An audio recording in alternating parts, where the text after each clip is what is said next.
సంస్థల నుంచి అప్పు తెచ్చుకున్నాం. ఇది ప్రైవేట్ బ్యాంకులు కాదు. రేవంత్ రెడ్డి లెక్క 170 కోట్ల బ్రోకర్ ఫీజు లంచం ఇచ్చి భూములు కుదబెట్టి షేర్ మార్కెట్లో తేలే మేము.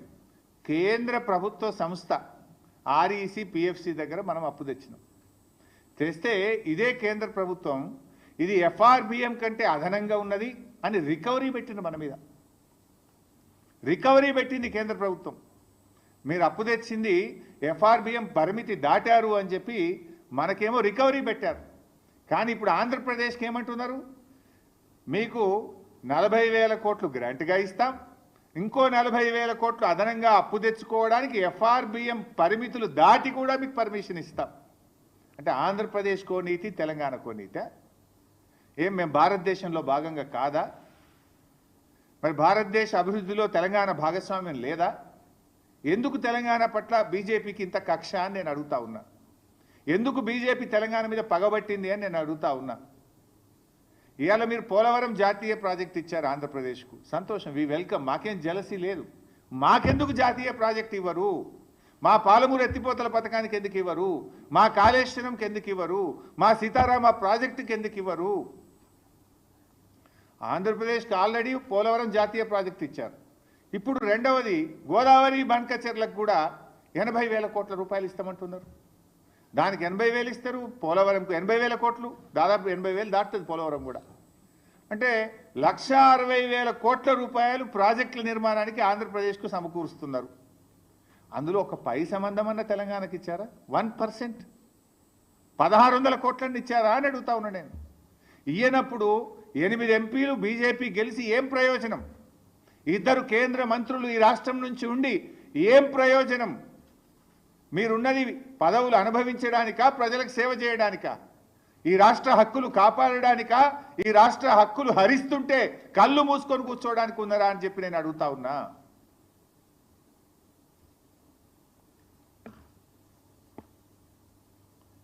ఇలా బీజేపీ తెలంగాణకు ద్రోహం చేస్తూ ఉంది. ఇది తీవ్రమైన ద్రోహం. అరే మా ప్రాజెక్టులకు ఇప్పటికీ అనుమతులు ఇయ్యరు. మా సమ్మక్క సాగర్ ఇప్పటికీ ఇంకా అనుమతులు రాలేదు. మా పాలమూరు డిపిఆర్ను రిటర్న్ పంపించిండ్రు.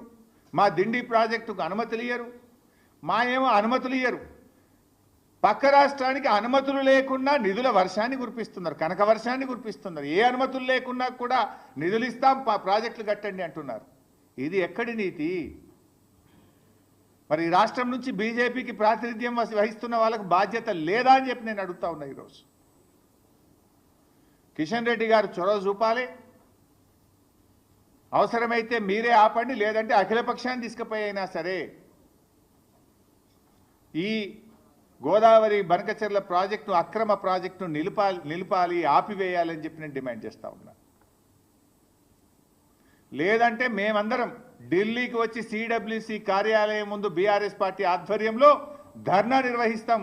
కేంద్ర ప్రభుత్వ యొక్క ద్వంద్వ నీతిని ఢిల్లీ వేదికగా ఎండగట్టామని చెప్పి కూడా హెచ్చరిస్తా ఉన్నాం.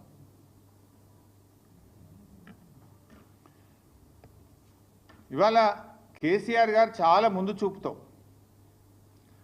ఆనాడు గోదావరి ట్రిబ్యునల్ వచ్చే ప్రమాదం ఉంది, కృష్ణాలో మనకు ఎక్కువ షేర్ వస్తుంది కనుక కృష్ణాలో మనకు స్కోప్ ఎక్కువ ఉందని 9 ఏళ్ళు పోరాడి సుప్రీంకోర్టు మెట్లెక్కి కేసీఆర్ గారు సెక్షన్ 3ని కొత్త ట్రిబ్యునల్ను కృష్ణానది మీద సాధించారు.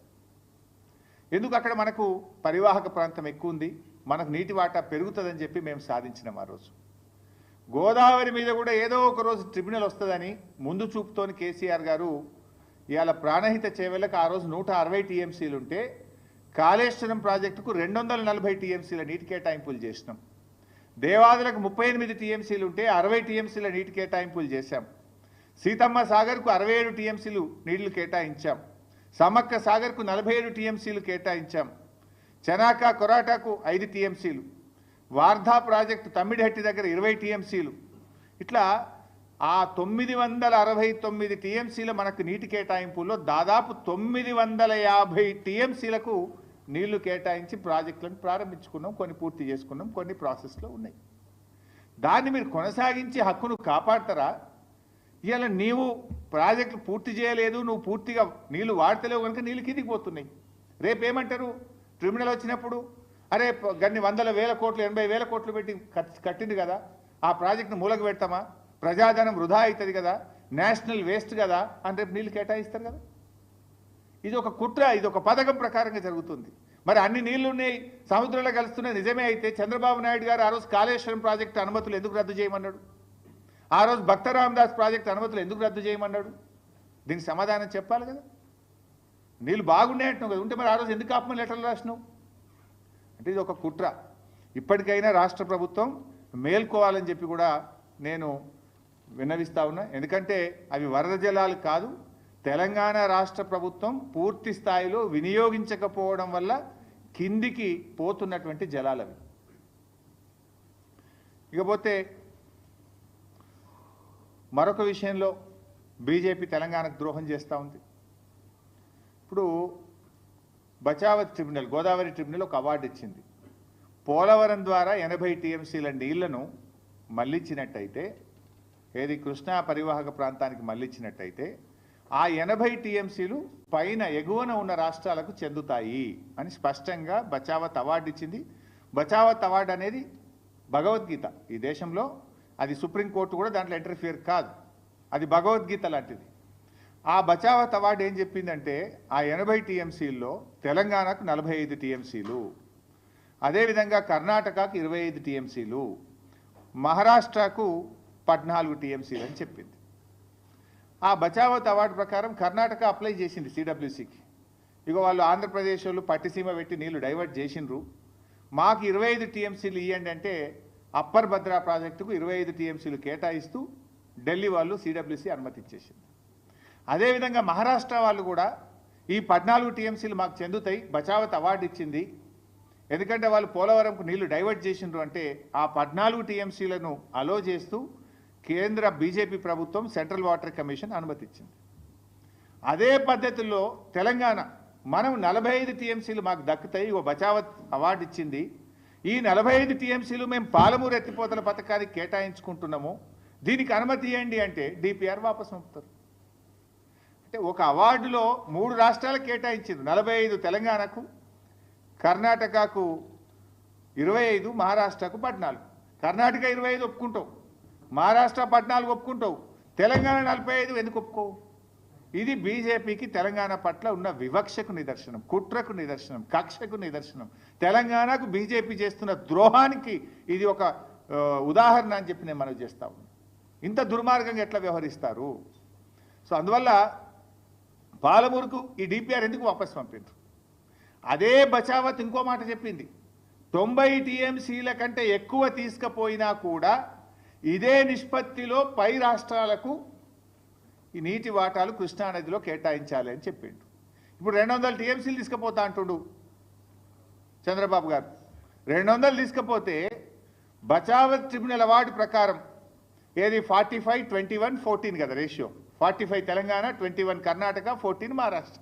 ఆ రేషియో ప్రకారంగా తెలంగాణకు ఎంత రావాలి? 112 టీఎంసీలు రావాలి. ఇప్పుడు కృష్ణాలో ఇంకో 112 అదనంగా రావాలి. 112 ఇవి పాతై 45 కలిపితే ఎంత అవుతుంది? 147 టీఎంసీలు అవుతుంది. మన దిండికి నికర జలాలు ఇవ్వచ్చు, మన పాలమూరుకు నికర జలాలు ఇవ్వచ్చు, మన కల్వకుర్తికి కూడా నికర జలాలు కేటాయించుకోవచ్చు. మరి ఇది ఎందుకు అడగడు రేవంత్ రెడ్డి? అడగడు ఎందుకు? ప్రశ్నించడం ఎందుకు? ఆ రోజు వెనకట మీ అందరు మీరు కూడా సాక్ష్యం. ఆనాడు పోతిరెడ్డిపాడు పొక్క పెద్దగా చేసి పోరాడింది బీఆర్ఎస్, పోరాడింది ఒక్కడు పీజేఆర్. ఇదే ఉత్తమ్ గిత్తం వీళ్ళంతా పెదవులు మూసుకున్నారు మంత్రులుగా ఉండి. ఆ రోజు పోతిరెడ్డిపాడు పొక్క పెద్దగా చేసి కృష్ణా జలాలను రాయలసీమకు తరలించుకుపోతుంటే హారతులు పట్టింది కాంగ్రెస్ నాయకులే. ఇవాళ గోదావరి జలాలను అక్రమంగా ఆంధ్రప్రదేశ్ తరలించుకుపోతుంటే హారతులు పడుతున్నది ఈనాటి ముఖ్యమంత్రి రేవంత్ రెడ్డి గారు. ఇది మీరు తెలంగాణకు చేస్తున్న ద్రోహం. నాడైనా నేడైనా కాంగ్రెస్ తెలంగాణ పాలిట శాపంగా మారింది. ఈ రాష్ట్ర ప్రయోజనాలు కాపాడలేకపోతా ఉన్నారు. అసలు మీరు చూడండి ఒక్కసారి, ఏడాదినర్థం కాంగ్రెస్ పాలన ఏం సాధించింది? ఒక ప్రాజెక్టు కట్టినరా? ఒక పెండింగ్ ప్రాజెక్ట్ పూర్తి చేసిండ్రా? 1 ఎకరానికి కొత్తగా నీళ్ళు ఇచ్చిండ్రా? చేసిండ్రు, కొన్ని పనులైతే చేసిండ్రు. ఏం చేసిండ్రు? కృష్ణా నది మీద ఉన్న ప్రాజెక్టులను కేఆర్ఎంబీకి అప్పచెప్తూ సంతకాలు అయితే పెట్టి వచ్చిండ్రు. మళ్ళా కేసీఆర్ గర్జిస్తే బీఆర్ఎస్ పోరాడితే అప్పుడు కళ్ళు తెరిచి లేలే మేము అప్పచెప్పమని అసెంబ్లీలో తీర్మానం చేసిండ్రు. ఇది మీరు చేసిండ్రు. పెద్దవాగ్ కొట్టుకపోయింది, వట్టెం పంప్ హౌస్ మునిగిపోయింది, ఎస్ఎల్బీసీ టనల్ కుప్పగూలిపోయింది. మొన్న మళ్ళా అదేంటి ఆ Srisailam right branch canal, Srisailam right branch canal lining పనులు ఆనాడు ఆంధ్రప్రదేశ్ స్టార్ట్ చేస్తే కేసీఆర్ గారు అపెక్స్ కౌన్సిల్లో మాట్లాడి ఆనాటి బీఆర్ఎస్ ప్రభుత్వం పోరాడి Srisailam right branch main canal లైనింగ్ను మేము ఆపిచ్చినాం. ఆ రోజు లైనింగ్ చేస్తే 90,000 క్యూసెక్కులు పోతాయి రోజుకు. ఇప్పుడు 40,000 పోతున్నాయి. లైనింగ్ చేస్తే 90,000 పోతుంది. ఇది చేయరాదు, ఇది అక్రమము, దీనికి అనుమతి లేదు అని మేము పోరాడి ఆ రోజు ఆపిచ్చినాం. ఇవాళ రేవంత్ రెడ్డి ప్రభుత్వం రాగానే లైనింగ్ స్టార్ట్ అయింది. వీళ్ళు కళ్ళు మూసుకున్నారు. సముద్రంలో కలిసే నీళ్ళు అయితే మరి తెలంగాణ రాష్ట్ర ప్రభుత్వము గోదావరి మీద ప్రాజెక్టులు చేపడితే ఎందుకు మోకాలడ్డం పెట్టిండ్రు? తెలంగాణ ప్రభుత్వం చేపట్టిన ప్రాజెక్టులను రద్దు చేయాలని, అనుమతులు ఇవ్వొద్దని ఆ రోజు కేంద్ర ప్రభుత్వానికి లేఖల మీద లేఖలు ఎందుకు రాసిండ్రు? ఇదే చంద్రబాబు నాయుడు గారి ప్రభుత్వము ఆ రోజు కాళేశ్వరం ప్రాజెక్టుకు మనకు అన్ని అనుమతులు వచ్చినాయి. ఒకటి, అన్ని ప్రాజెక్టుకు రావాల్సిన సిడబ్ల్యూసి నుంచి 9 డైరెక్టరేట్ల నుంచి తెచ్చాం, ఎన్విరాన్మెంట్ క్లియరెన్స్ తెచ్చాం, లాస్ట్కు టీఏసీ ద ఫైనల్ క్లియరెన్స్ కూడా ఆ రోజు మేము తెచ్చుకున్నాం. ఇదే తెలుగుదేశం ప్రభుత్వం ఆనాడు 2018లో అధికారంలో ఉన్నప్పుడు కేంద్ర జలవనరుల శాఖకు రాసిన ఉత్తరం ఇది. ఇందులో చాలా స్పష్టంగా ఏం రాస్తారంటే, Kaleshwaram project unilaterally without approval from FRMB, Apex Council or CWC against the provisions under section 84(3), 85(d) of AP Reorganization Act 2014. As per 11th schedule at para 7 of AP Reorganization Act 2014, no new projects based on water resources arrived at based on appropriate dependability criteria on Godavari or Krishna rivers can be taken up by the state of Telangana or state of Andhra Pradesh without obtaining sanction from Apex Council. ఇది మీరు రాసిందే.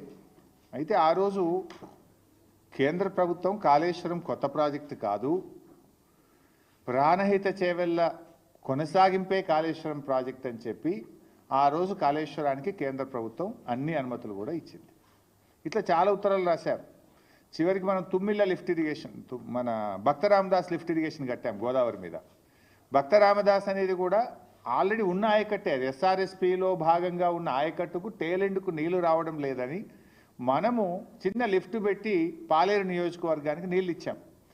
ఈ lift కూడా ఆపేయాలి, దీన్ని రద్దు చేయాలి, ఈ lift కట్టనీయొద్దు అని చెప్పి కూడా అప్పటికి ఆంధ్రప్రదేశ్ ప్రభుత్వం కేంద్ర ప్రభుత్వానికి సిడబ్ల్యూసికి లేఖ రాసింది. ఇట్లా చాలా లెటర్లు. ఇది చంద్రబాబు నాయుడు గారు స్వయంగా రాసిన లెటర్. మీరు పాలమూరు ఎత్తిపోతల పథకానికి అనుమతి ఇవ్వద్దు, దిండి ఎత్తిపోతల పథకానికి అనుమతి ఇవ్వద్దు, ఇది కొత్త ప్రాజెక్టు, మీరు ఎట్లా స్టార్ట్ చేస్తారు, దీన్ని ఆపాలి అని చెప్పి స్వయంగా చంద్రబాబు నాయుడు గారు ఆయన ఓన్ హ్యాండ్ రైటింగ్తో రాసిన లెటర్. సరే, ఇట్లా ఇవన్నీ ఒకటి కాదు రెండు కాదు, ఆంధ్రప్రదేశ్ ప్రభుత్వం రాసిన 20-30 లెటర్లు ఇవి. తెలంగాణ ప్రాజెక్టులకు అడ్డుపడుతూ తెలంగాణ ప్రాజెక్టులను నిలిపివేయాలని, అనుమతులు ఇవ్వొద్దని, మీరు ఎట్లా కడతారని కోర్టుల్లో కేసులు వేశారు, కేంద్ర ప్రభుత్వం దృష్టికి తీసుకుపోయినరు, గ్రీన్ ట్రిబ్యునల్లో కూడా కేసులు వేసిండ్రు. అయితే ఈరోజు మరి నేను అడుగుతా ఉన్నా, గోదావరి బనకచెర్ల ప్రాజెక్టు కొత్త ప్రాజెక్టు కాదా? అసలు కేంద్ర ప్రభుత్వం ఎందుకు నిద్రపోతూ ఉంది? ఈరోజు మన రాష్ట్రంలో ఏపీ రీఆర్గనైజేషన్ యాక్ట్ తర్వాత ఇటు తెలంగాణలోనైనా అటు ఆంధ్రప్రదేశ్లోనైనా కొత్త ప్రాజెక్టు చేపట్టాలంటే కేఆర్ఎంబి, జిఆర్ఎంబి అనుమతి తీసుకోవాలి. ఆ నదీ పరివాహక ప్రాంతంలో ఉన్నటువంటి రాష్ట్రాల నుంచి అంతర్రాష్ట్ర ఒప్పందం జరగాలంటే నదీ పరివాహక ప్రాంతంలో ఉండే అన్ని రాష్ట్రాలు ఒప్పుకోవాలి. నంబర్ 3, ఏపీ రీఆర్గనైజేషన్ యాక్ట్ ప్రకారంగా అపెక్స్ కౌన్సిల్లో కొత్త ప్రాజెక్టు అనుమతి పొందాలి. Number 4, central water commission clearance తీసుకోవాలి. నంబర్ 5, ఎన్విరాన్మెంట్ క్లియరెన్స్ తీసుకోవాలి.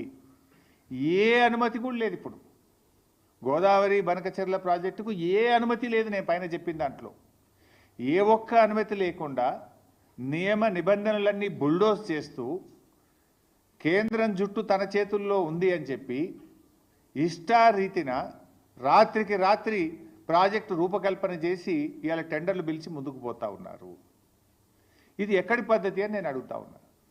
అంటే మేము కాళేశ్వరం కడతానో, భక్తరామదాస్ కడతానో, మేము పాలమూరు కడతానో, దిండి కడతానో, ఆ రోజు కేంద్ర ప్రభుత్వానికి లేఖలు రాస్తారు, సిడబ్ల్యూసీకి లేఖలు రాస్తారు, గ్రీన్ ట్రిబ్యునల్లో కేసు వేస్తారు, హైకోర్టులో కేసు వేస్తారు, సుప్రీంకోర్టులో కేసులు వేసి మోకాలు అడ్డం పెట్టే ప్రయత్నం చేస్తారు. కానీ ఇవాళ మీరు మేము కట్టిన అన్నీ కూడా పాత ప్రాజెక్టులు. పాలమూరు అయినా ఉమ్మడి ఆంధ్రప్రదేశ్లో స్టార్ట్ చేసింది, కాళేశ్వరం అయినా ఉమ్మడి ఆంధ్రప్రదేశ్లో స్టార్ట్ చేసింది.